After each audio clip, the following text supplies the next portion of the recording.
বললাম বিয়ের পর তোমাকে আমি কোনো কাজ করতে দিব না, দরকার পড়লে আমি সব কাজ করব। তিশা বলল, লাভ ইউ বাবুটা, অনেক অনেক ভালোবাসি তোমাকে, কিন্তু এই ভালোবাসা দেখাতে পারি না তোমাকে। আমি বললাম, আমি জানি তো তুমি আমাকে কেমন ভালোবাসো। তিশা বলল, আচ্ছা আমরা বিয়ের পর গ্রামে যাব।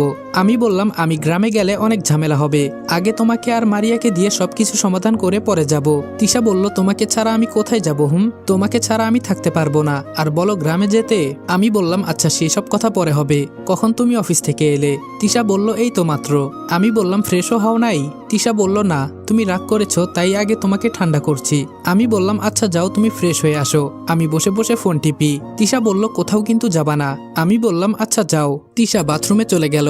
আমি বসে বসে গান শুনতে লাগলাম।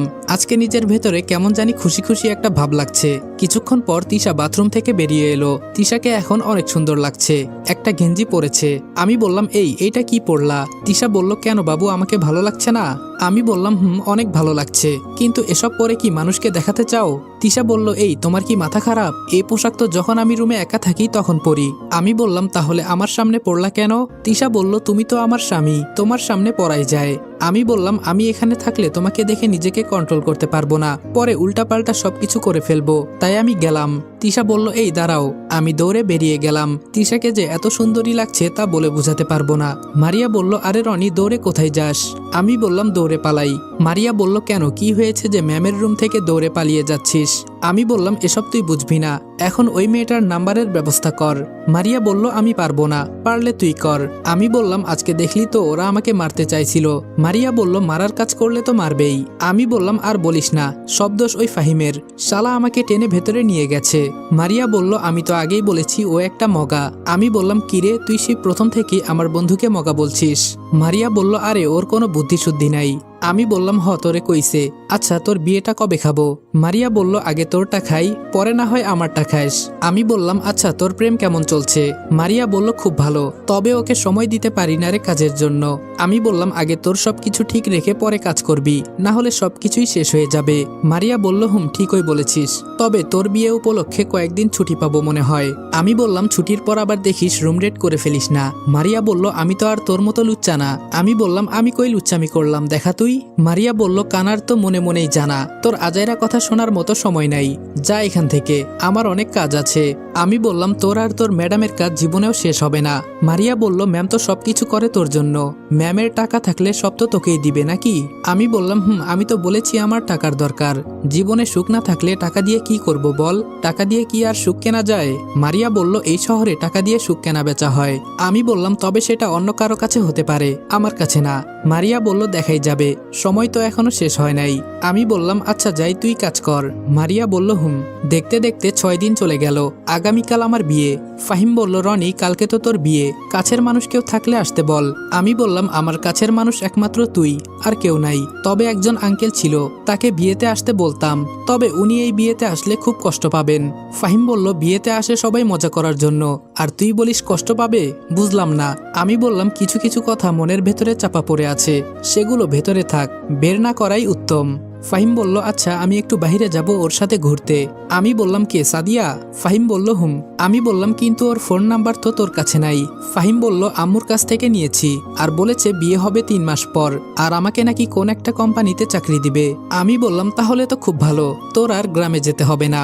ফাহিম বলল, গ্রামে আর ভালো লাগে না। আমি বললাম, আমি যদি পারতাম সারা জীবন গ্রামে পড়ে থাকতাম, এই শহরে আর আসতাম না। আচ্ছা তুই যা, আর এই নে, এখানে 5,000 টাকা আছে, এনজয় কর। ফাহিম বলল, এমনি তুই আমার কাছে টাকা পাস, আগের টাকাগুলো এখনো দিতে পারি নাই। আমি বললাম, আরে যা, যখন তোর হাতে টাকা থাকে তখন দিস, কোনো সমস্যা নাই। ফাহিম বলল, অনেক অনেক ধন্যবাদ বন্ধু। আমি বললাম, ফাহিম চলে যাওয়ার পর আমি ছাদে চলে গেলাম। আজকের আকাশটা খুব সুন্দর লাগছে, মেঘলা মেঘলা অবস্থা। খুব করে আজকে মিতুর কথা মনে পড়ছে, কেন জানি এখন মনে হচ্ছে আমি মিতুকে ভালোবেসে ফেলেছি। দূর থেকেই কাউকে যে এত ভালোবাসা যায় তা আমি এখন বুঝতে পারছি, কিন্তু এখন আমার এসব চিন্তা করে লাভ আছে? আগামীকাল আমার বিয়ে, তিশার হাতে বন্দী হয়ে যাব আমি। কোনো মেয়ের সাথে কথা বলতে হলেও তিশার কাছ থেকে আগে অনুমতি নিতে হবে। আচ্ছা, আমার কাছে তো মিতুর ইমো নাম্বার আছে, শেষবারের মতো একটু কল করে দেখব। কি মনে করে যেন মিতুর ইমো নাম্বারে কল দিলাম, দিতেই ধরে ফেললো। মিতুর সাইড থেকে শব্দ আসলো, দাঁড়া দাঁড়া, কে কল দিয়েছে আগে দেখি। এরপর মিতু বলল, কে বলছেন? আমি মিতুর কথা শুনে বুঝতে পারছি ও খুব খুশিতে বান্ধবীদের সাথে আছে, ওকে আর কষ্ট দিতে চাই না, তাই ফোনটা কেটে দিয়ে অফলাইন হয়ে গেলাম। আসলে আমি মিতুকে ভালোবেসে ফেলেছি, কিন্তু এখন আর বলতে পারবো না। হয়তো তিশার সাথে আমার জুরি লেখা, তাই তিশার সাথে আমার বিয়ে হবে। আসলে তিশা দেখতে শুনতে খুব ভালো, আমি জানি ও আমার খুব খেয়াল রাখবে। মেয়েটার মনটা অনেক ভালো, ওকে রেখে যদি অন্য কারো কাছে চলে যাই তাহলে তিশা হয়তো মিতুর মতো কিছু করে ফেলতে পারে। না না, এমন ভুল আর করা যাবে না। তাছাড়া আমি কি তিশাকে কম ভালোবাসি? হঠাৎ দেখি কে জানি আমাকে পেছন থেকে জড়িয়ে ধরলো। আমি ভয় পেয়ে বললাম, কে? তিশা বলল, আরে বাবু আমি বললাম, ওহ তুমি, কিন্তু তুমি কিভাবে জানলে আমি এখানে? তিশা বলল, ঈশা বলেছে, তাই আমি এখানে চলে আসছি। তুমি একা একা এখানে কি করো? আমি বললাম, এই তো তোমার কথা চিন্তা করি। তিশা বলল, তাই নাকি? তিশার সাথে কিছুক্ষণ রোমান্টিক কথা বলে নিচে চলে আসলাম। সকালে রেডি হয়ে জুম্মার নামাজ পড়ে ফাহিমকে নিয়ে তৈরি হয়ে নিচে গেলাম। তবে বরের পোশাকে আজকে আমাকে অনেক সুন্দর লাগছে। মনে মনে আমি অনেক খুশি, আজকে আমার বিয়ে হতে যাচ্ছে। তবে মন্ত্রীর বিয়ে বলে কথা, অনেক মানুষ আসছে। সবকিছু রেডি করে কাজী আমাকে বলল, বলো বাবা কবুল। তিশার দিকে তাকিয়ে দেখি খুব খুশি। তিশা চোখের ইশারাতে বলল, তাড়াতাড়ি যেন কবুল বলি। আমি বললাম, জি কবুল। তখনই তিশা বাবা বলে একটা চিৎকার দিল। আমি তাকিয়ে দেখি আঙ্কেলের বুকে কে জানি একটা গুলি করেছে। মুহূর্তের মধ্যেই সবাই দৌড়াদৌড়ি করে চলে গেল। আমি দৌড়ে আঙ্কেলের কাছে যেতেই আঙ্কেল বললেন, বাবা আমি আর হয়তো বাঁচব না, আমার মেয়েটাকে দেখে রাখিও। তিশা বলল, না বাবা তোমার কিছু হবে না, এখনই তোমাকে হাসপাতালে নিয়ে যাব। কিন্তু আঙ্কেল আর কোনো কথা বলে নাই। মৃত্যুর যন্ত্রণা কেমন হয় আজকে আঙ্কেলকে দেখে বুঝতে পারছি। তিশা আঙ্কেলকে জড়িয়ে ধরে কান্না করছে। আমি বললাম, মারিয়া তাড়াতাড়ি দেখ এসব কে করেছে। হঠাৎ সুমন কোথায় থেকে দৌড়ে এসে বলল, স্যার সবকিছু শেষ হয়ে গেল আমাদের। ম্যামের বাবাকে মেরেছে ওই মেয়র আর মেহেদির ভাড়া করা গুন্ডা। তিশা বলল, কি?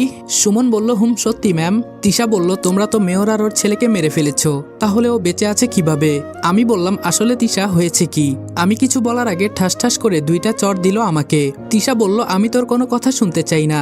আসলে রাস্তার কুকুর রাস্তায় মানায়, কোনো রাজপ্রাসাদে না। তোকে আমি আমার চোখের সামনে দেখতে চাই না। আমার সাথে মিথ্যা কথা বলা, তোর জন্য আমার বাবা আজকে মারা গেছে। তুই এখান থেকে চলে যা। আর মারিয়া তোকে আমি কত বিশ্বাস করতাম, আর তুই কিনা আমার সাথে মিথ্যা কথা বললি। মারিয়া বলল, ম্যাম এসব কথা বলতে রনি আমাকে বলেছে, ও বলেছে আপনাকে আমি যেন মিথ্যা বলি। তিশা কান্না করতে করতে বলল, তোকে আমি কি বলেছি? এখান থেকে চলে যা, না হলে আমি তোকে গুলি করে মেরে ফেলবো। আমার সাথে কেন মিথ্যা বললি? তোর কারণে আজকে আমার বাবা মারা গেছে। আমি বললাম, আমার কথাটা তো শোনো। তিশা বলল, তোর কোনো কথা আমি শুনতে চাই না। তুই এখান থেকে যাবি নাকি আমি তোর ঘাড় ধাক্কা দিয়ে বের করে দিব? আমি একটা হাসি দিয়ে বললাম, তা আর করতে হবে না, ভালো থাকিও। আমি চলে যাচ্ছি ঈশা আর আম্মুকে নিয়ে। আয় ফাহিম চল। আজকে নিজের ভেতরটা কেমন করে জানি আগুন জ্বলছে। যার জন্য এত কিছু করলাম সে বলে আমি নাকি চোর। ফাহিম বলল, কি থেকে কি হয়ে গেল বন্ধু? আমি বললাম, আমার কপালেই ছিল এগুলা। হঠাৎ দেখি রং নাম্বার থেকে একটা কল এলো। ফোনটা রিসিভ করে বললাম, কে বলছেন? ওপাশ থেকে বলল, আরে আমাকে চিনো না, আমি পরি। আমি বললাম, আরে পরিটাকে সেটা তো বলবেন। পরি বলল, কষ্টের জীবন আইডির পরি। আমি বললাম, কেন আমাকে কল দিয়েছেন? পরি বলল, আপনি কিন্তু এখন অসহায়, আপনার সাহায্য দরকার, তাই আমি এখন আপনাকে সাহায্য করতে চাই। আমি বললাম, দরকার নাই আপনার সাহায্যের, আপনি সবকিছুই জানতেন যে আমার বিয়েতে এমন হবে, তাও আপনি আমাকে বললেন না। পরি বলল, আমি আপনাকে অনেক আগেই বলেছি, কিন্তু আপনি আমার কথা শুনেন নাই। এখানে আমার কি করার আছে বলেন? আমি বললাম, এখন আমার কাছে আপনি কি চান? পরি বলল, সামনে একটা লাল রঙের মাইক্রো আছে, দেখেছেন? আমি বললাম, হুম আছে।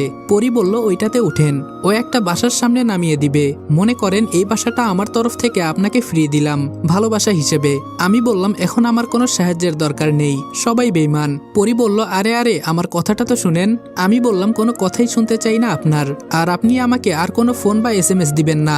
এই বলে ফোন রেখে দিয়েছি। এমনি রাগটা শরীরে অনেক বেশি। আমি একা থাকলে কোনো সমস্যা হতো না, কিন্তু এখানে আমার আম্মু আর বোন আছে। ফাহিম বলল, রনি এখন কই যাবি? আমি বললাম, একটা বাসা খুঁজতে হবে, তবে এখান থেকে বহু দূরে। আম্মু বলল, কি করতে চাস বাবা তুই? আমি বললাম, এখানে থাকলে আমাদের সবাই খুঁজে পাবে, আমাদের খোঁজ খবর যাতে কেউ না পায় সেই ব্যবস্থা করতে হবে। ফাহিম বলল, কিন্তু কিভাবে কি করবি? আমি সুমনকে কল দিলাম। সুমন বলল, জি স্যার বলুন। আমি বললাম, তুমি আমার সাথে কাজ করতে চাও নাকি তোমার ম্যামের সাথে? সুমন বলল, জি স্যার আমি আপনার সাথে। মেয়েদের সাথে কাজ করলে কোনো স্বাধীনতা পাই না।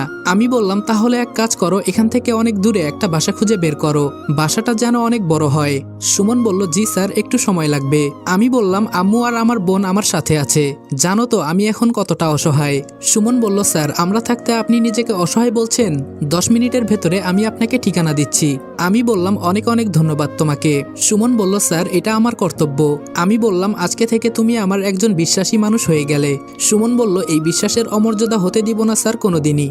আমি বললাম আচ্ছা বাসার ঠিকানা খুঁজে দাও, দরকার পড়লে আমার সব লোকদের বলে ঠিকানা বের করো। সুমন বলল জি স্যার। ফাহিম বলল বন্ধু আমার সাথে আয়, সাদিয়াদের বাসায় যেতে বলেছে।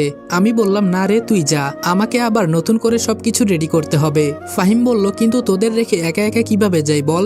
আমি বললাম আরে সমস্যা নাই, তুই যা আর ভালো থাকিস। ফাহিম বলল কিন্তু, আমি বললাম আরে যা বলছি তো, কোনো সমস্যা হবে না। ফাহিম বলল আচ্ছা ভালো থাকিস। ফাহিম চলে গেল। ঈশা বলল ভাই এ ছেলে কি তোর বন্ধু? আমি বললাম কেন? ঈশা বলল এই বিপদের দিনে তোকে একা রেখে চলে গেছে, এমন বন্ধু থাকার চেয়ে না থাকাই ভালো। আমি বললাম বিপদের সময় কেউ পাশে থাকে না, তুই জানিস না। ঈশা বলল ভাইয়া কি থেকে কি হয়ে গেল কিছুই তো বুঝলাম না। আমি বললাম আমাকে মাফ করে দিস রে বোন, সব দোষ আমার জন্য আজকে তোদের বাহিরে ঘুরতে হচ্ছে। আম্মু বলল বাবা এভাবে আর কতক্ষণ দাঁড়িয়ে থাকবো, আর ভালো লাগছে না। আমি বললাম আম্মু একটু অপেক্ষা করো। ঈশা বলল ভাইয়া আমার দরকারি জিনিসপত্র তো ওখানে পড়ে আছে। আমি বললাম চিন্তা করিস না, পরে এনে দিবনি। ফোনটা দেখি বাজতেছে। ফোনটা রিসিভ করতেই সুমন বলল স্যার আপনার ফোনে একটা ঠিকানা পাঠিয়ে দিয়েছি, দেখেন এখান থেকে অনেক দূরে, বাসাটা অনেক বড় আর বাসা ভাড়া অনেক লাগবে স্যার। আমি বললাম আগে ঠিকানা দাও আর বলো আমি রাজি, আমি গিয়ে যেন সবকিছু রেডি পাই। সুমন বলল জি স্যার হয়ে যাবে। আমি বললাম তুমি এখন কি করো? সুমন বলল জি স্যার আমি তো এখন বাড়িতে এসে গেছি। আমি বললাম তুমি তাহলে এক কাজ করো, আগামীকাল আমার সব লোকদের নিয়ে 10টায় বাসায় থাকবে। সুমন বলল কিন্তু স্যার ওদের ছুটি তো এখনো শেষ হয় নাই। আমি বললাম বলো ছুটি বাতিল করা হয়েছে। সুমন বলল ওকে স্যার। স্যার আমি কি এখন আসবো? আমি বললাম না তার কোনো দরকার নেই। সুমন বলল ওকে স্যার। ফোন রেখে দিতেই আম্মু বলল কি খবর বাবা, বাসা পেলি? আমি বললাম আম্মু এখান থেকে অনেক দূরে, তোমরা এখানে দাঁড়াও দেখি কি দিয়ে যাওয়া যায়, আমাদের তাড়াতাড়ি যেতে হবে, তাই একটা মাইক্রো নিলাম। আমি বললাম আম্মু উঠে পড়ো। আম্মু আর ঈশা মাইক্রোতে উঠে। আম্মু বলল বাবা আমার অনেক খারাপ লাগছে জানিস, বৌমা তোরে এভাবে অপমান না করলেও পারতো। আচ্ছা তুই কি মিথ্যা কথা বললি যার কারণে এই অবস্থা? আমি বললাম আমি ওদের মারতে চেয়েছিলাম, কিন্তু আম্মু ও আমার একটা লোককে মেরে ফেলবে বলে ওকে মারি নাই। আর মিথ্যা কথা এই জন্য বলেছি আমি মনে করেছি ও দেশ ছেড়ে পালিয়ে যাবে, কিন্তু তা না করে কে জানে এমন করবে। আম্মু বলল বাবা একটা কথা বলি। আমি বললাম বলো আম্মু। আম্মু বলল পশুদের কখনো মাফ করবি না, এটা আমার কথা, ওরা দেশের ক্ষতিকর ময়লা আবর্জনা, সব কয়টাকে মেরে দেশের ময়লা কমাবি। আমি বললাম আচ্ছা আম্মু, আচ্ছা মানুষ হয়ে আরেকটা মানুষকে কিভাবে মারতে পারে বুঝি না। আম্মু বলল ওই তো বললাম না বাবা, ওরা হলো পশু, তাই ওদের আগে মারতে হবে। আমি বললাম হয়তো আম্মু তুমি ঠিকই বলেছ। ঈশা বলল ভাইয়া। আমি বললাম বল। ঈশা বলল মানুষের ভরসায় অনেক জায়গায় থেকেছি, এখন আর না, এমন না করে তুই নিজে কিছু কর। আমি বললাম বোন তুই ঠিক বলেছিস, কখনো অন্যের উপর ভরসা করে সবকিছু করা যায় না। মারিয়া বলল ম্যাম এখন কি করবেন? তিশা বলল তুমি অন্তত সত্যি কথাটা বলতা, তাহলে আজকে আমার বাবা আর মারা যেত না। মারিয়া বলল ম্যাম আমি তো আপনাকে সত্যি কথা বলতেই চেয়েছিলাম, কিন্তু ওই রনি বলেছে সত্যি কথা বলা লাগবে না, ওরা নাকি আর আসবে না। তিশা বলল ওই রনির বাচ্চাকে আমি ছাড়বো না, সব কয়টাকে আমি দেখে নিব। মারিয়া বলল কি করতে চান ম্যাম? তিশা বলল দেশের যত নামকরা গুন্ডা আছে সবগুলোকে আমার বডিগার্ড হিসেবে নিয়োগ দাও। মারিয়া বলল কিন্তু ম্যাম ওরা কি আসবে? তিশা বলল যে না আসবে তাকে পুলিশ দিয়ে জেলে ঢুকিয়ে দিবে। মারিয়া বলল জি ম্যাম হয়ে যাবে। তিশা বলল ওই মেয়রের দলের 2টা বডিগার্ড ছিল না? মারিয়া বলল জি ম্যাম, একজন আছে, আরেকজন বলেছে চাকরি করবে না। তিশা বলল কেন না করেছে? মারিয়া বলল বলতে পারবো না। তিশা বলল চারদিকের খবর খুব ভালো করে রাখো। মারিয়া বলল জি ম্যাম। মারিয়া চলে গেল। তিশা বসে বসে কান্না করছে। কেন এমন করলে রনি? আমাকে সত্যি কথাটা বলতে, আমি কি তোমাকে ভালোবাসতাম না? তুমি এমন না করলেও পারতে, আমাকে বলতা, তাহলে তো আজকে আমাকে আর এই দিন দেখতে হতো না। আমার বাবা মারা গেছে তোমার জন্য, তোমাকে কিভাবে মাফ করি বলো? এরপরেও আমি তোমাকে ভালোবাসি। বাবার মৃত্যু হয়তো একটা দুর্ঘটনা ধরে ফেললাম, তবে আমার রাগটা একটু কমলে তোমাকে কল দিব। আমি ফোন থেকে সিমগুলো খুলে ফেলে দিলাম। ঈশা বলল কিরে ভাইয়া সিমগুলো ফেলে দিলি কেন? আমি বললাম তোর ফোনে তিশার নাম্বার থাকলে ব্লক করে দিবি, আর ফেসবুকও, আমি যাতে না শুনি তিশার সাথে তোর কথা হয়েছে। ঈশা বলল ওকে ভাইয়া। দেখতে দেখতে বাসার সামনে নামিয়ে দিল, তবে এখানে বেশি বাসা নাই, 2-1টা আছে, তবে অনেক দূরে দূরে। যখন গাড়ি ভাড়াটা দিতে যাব তখন ড্রাইভার বলল স্যার আপনার নাম কি রনি? আমি বললাম তুমি জানো কিভাবে? ড্রাইভার বলল স্যার আমাকে বলেছে আপনাকে বাসা দেখিয়ে দিতে, আর এই নিন চাবিগুলো, পুরো বাসাটা খালি। আমি বললাম এখানে কেউ থাকতো না? ড্রাইভার বলল জি থাকতো, তবে ওরা একটু ঝামেলার জন্য চলে গেছে, বাসা ভাড়া বেশি এজন্য। আমি বললাম ও আচ্ছা, তুমি এক কাজ করো, এখানে কোনো কাজের বুয়া পাওয়া যাবে? ড্রাইভার বলল জি স্যার পাওয়া যাবে। আমি বললাম তাহলে একটু কষ্ট করে বলবা কালকে থেকে আসতে। ড্রাইভার বলল জি হয়ে যাবে। তাহলে আমি যাই স্যার? আমি বললাম যাও। আম্মু বলল এসবের কি দরকার ছিল, আমি আছি না, বুয়া কেন লাগবে আবার? আমি বললাম আরে আম্মু তোমার বয়স হয়েছে না, তুমি আর কত করবা? ঈশা বলল তো কি হয়েছে ভাইয়া, আমি আম্মুকে সাহায্য করতাম। আমি বললাম যে নিজের খাবার বেড়ে খেতে চায় না সে নাকি আবার আম্মুকে সাহায্য করবে। ঈশা বলল ওয়াও ভাইয়া, এই সম্পূর্ণ বাসাটা কি তুই ভাড়া নিলি? আমি বললাম কেন পছন্দ হয় নাই? ঈশা বলল পছন্দ তো হয়েছে, তবে বাসাটা অনেক বড়, সেই হিসেবে মানুষ অনেক কম। আমি বললাম আমার কাজের জন্য এই বাসাটা রেখেছি, উপরের রুমে আমরা থাকবো আর নিচের রুম খালি থাকবে। ঈশা বলল কি করবি এখন তুই? আমি বললাম এসব তোর বুঝতে হবে না, তুই উপরে যা আম্মুকে নিয়ে, আমি একটু বাজার করে আসি। ঈশা বলল আচ্ছা যা তাহলে, তবে তাড়াতাড়ি আসিস। আমি বললাম কেন, ভয় পাস নাকি এখানে? ঈশা বলল আমি ভয় পাই তোরে কে বলছে? আমি বললাম বুঝি তোর কলিজাটা অনেক ছোট। ঈশা বলল হপ তুই যাবি? আমি বললাম আম্মু তোমার কিছু লাগবে? আম্মু বলল না বাবা। আমি বললাম ফোনে খাবার অর্ডার দিয়েছি, আসলে পরে খেয়ে নিও। আম্মু বলল এসব লাগবে না বাবা। আমি বাজারে চলে গেলাম, বাজার করে আম্মুর কাছে দিলাম। পরের দিন সকাল 10টার দিকে সবাই চলে এলো। সুমন বলল স্যার ভালো আছেন? আমি বললাম ভালো আছি, তোমরা সবাই কেমন আছো? সবাই বলল জি স্যার অনেক ভালো, কিন্তু আমরা এইখানে কি করব স্যার? আমি বললাম ঈশা ভেতরে যা। ঈশা বলল থাকি না ভাইয়া, দেখি তুই কি বলিস। আমি বললাম ভেতরে যেতে বলেছি না তোকে? ঈশা বলল যাচ্ছি তো। ঈশা ভেতরে যেতেই আমি বললাম এখানে অবৈধ পথে ব্যবসা করে কে কে, আর কে কি করে এই জায়গার সব খোঁজ খবর আমি চাই। ওরা বলল জি স্যার হয়ে যাবে। আমি বললাম হয়ে যাবে বললে হবে না, কাজে লেগে পড়ো। আর সুমন সুন্দর করে সবকিছুর খবর রাখবে, যাতে তোমাদের কেউ চিনতে না পারে। সুমন বলল ওকে স্যার। এই সবাই চলো। আমি বললাম আর একটা কথা, সবাই একসাথে কাজ করব ঠিকই, তবে কেউ বেইমানি করবা না। সবাই কাজে বেরিয়ে গেল। বিকালে আবার সবাই একসাথে আসলো। আমি বললাম কি খবর, কোনো কিছুর খোঁজ পেলে? সুমন বলল স্যার অনেক পেয়েছি, তবে আজকে রাতে এই ট্রাকে করে 50 কোটি টাকা আসবে, তবে সবটা অবৈধ টাকা স্যার। আমি বললাম আমাদের লোক কয়জন এখানে? সুমন বলল জি স্যার 17 জন। আমি বললাম হয়ে যাবে, সবাই আজকে রাতে তৈরি থাকবে, ওই টাকাগুলো আমি নিতে চাই। সুমন বলল কিন্তু স্যার আমরা কি পারবো, আমরা এখানে নতুন। আমি বললাম বুকে ভয় রাখলে কিছুই করতে পারবে না, বুকে সাহস রাখো তাহলে সবকিছুই করতে পারবে। সুমন বলল স্যার আপনি সাথে থাকবেন তো? আমি বললাম আমি না গেলে তোমরা কিছুই করতে পারবে না। সুমন বলল কিন্তু স্যার এই মিশনটা একটু দূরে। আমি বললাম আরে বলেছি তো, এত ভয় পেও না, সবকিছু আমি সামলে নিব। তিশা বসে বসে একাধারে চিন্তায় মগ্ন। হঠাৎ দেখে উপর মহল থেকে কল আসছে। তিশা বলল জি স্যার বলুন। আজকে রাতে এই জায়গা দিয়ে 50 কোটি টাকা যাবে, সবগুলো অবৈধ টাকা। তিশা বলল কিন্তু স্যার পুলিশ থাকতে আমাকে কেন বলতেছেন? অপর সাইড থেকে বলল এজন্যই বলছি, আমি শুনেছি তোমার কাছে দেশের নামকরা গুন্ডা আছে, আর পুলিশ আর তোমরা মিলে কাজ করলে আশা করি কাজটা সহজ হয়ে যাবে। তিশা বলল স্যার আমার বাবা মারা গেছে, আর আমি কিভাবে কিছু করব? অপর সাইড থেকে বলল দেশের কাজ করতেই হবে, এখানে কোনো কারণ চলবে না। তিশা বলল আচ্ছা ঠিক আছে স্যার। ফোনটা রেখে মারিয়াকে ডাকতে লাগলো। মারিয়া বলল জি ম্যাম বলেন। তিশা বলল একটু পরে পুলিশ আসবে, আর এই গুন্ডাদের নিয়ে শক্তিশালী একটা টিম গঠন করো। মারিয়া বলল জি ম্যাম হয়ে যাবে। আমি বসে বসে সবকিছু রেডি করছি আর চিন্তা করছি কিভাবে কি করতে হবে। সুমন বলল স্যার রাত তো হয়ে আসছে, আমরা কি করব? আমি বললাম সবাইকে তৈরি করেছো তো? সুমন বলল জি স্যার কাউকে চিনবে না, খুব সতর্কতার সাথে ওদের তৈরি করেছি। আমি বললাম গুড, তবে এত টাকাগুলোর জন্য আরো মানুষ আক্রমণ করতে পারে। সুমন বলল আমিও এই কথাই বলতে চেয়েছি, আমরা কিভাবে কি করব যদি একটু বলে দিতেন। আমি বললাম একটা ডেড বডি আর একটা ট্রাক জোগাড় করবে। সুমন বলল হয়ে যাবে স্যার। আমি বললাম প্রথমেই যখন ট্রাকটা রাস্তার মোড় পার করবে, পেছনের রাস্তায় গ্রেনেড অথবা ফ্ল্যাশ গ্রেনেড দিয়ে উড়িয়ে দিবে, যাতে পেছনের কেউ সামনে আসতে না পারে। আর আমি ওই ট্রাকের ড্রাইভারকে মেরে ট্রাক নিয়ে চলে যাব, আর তুমি অন্য একটা ট্রাক নিয়ে ওই রাস্তা দিয়ে যাবে, যাতে বুঝতে পারে ট্রাক নিয়ে কেউ পালিয়ে যায় নাই। আর ডেড বডি ভেতরে রেখে তুমি বের হয়ে বোম দিয়ে উড়িয়ে দিবে, যাতে ওরা বুঝতে পারে সবকিছু পুরো ছাই হয়ে গেছে। সুমন বলল ওয়াও স্যার, আপনার বুদ্ধির তুলনা হয় না। আমি বললাম এখানে আরেকটা ব্যাপার আছে। সুমন বলল সেটা কি স্যার? আমি বললাম ট্রাক রাস্তা দিয়ে আসার আগে অন্য কেউ আক্রমণ করতে পারে, আমরা যদি আগে আক্রমণ করি তাহলে ওরা সুযোগ পেয়ে যাবে, এজন্য ওরা আগে আক্রমণ করে আমাদের রাস্তা পরিষ্কার করে দিবে, পরে আমরা গিয়ে সবকিছু নিয়ে আসব, তাহলে খুব সহজ হবে। সুমন বলল স্যার বুঝলাম, তাহলে ওদের আমি সবকিছু বলে রেডি থাকতে বলি। আমি বললাম আর পেছনের দিকটা ওদের সামলাতে বলবে। সুমন বলল জি স্যার। দেখতে দেখতে রাত হয়ে গেল। সুমন বলল, স্যার আমরা তৈরি, চলেন। আমি বললাম, চলো। আমরা সবাই গিয়ে আড়ালে লুকালাম। সুমন বলল, ওই তো স্যার, ট্রাক এসে গেছে, আমরা কি যাব?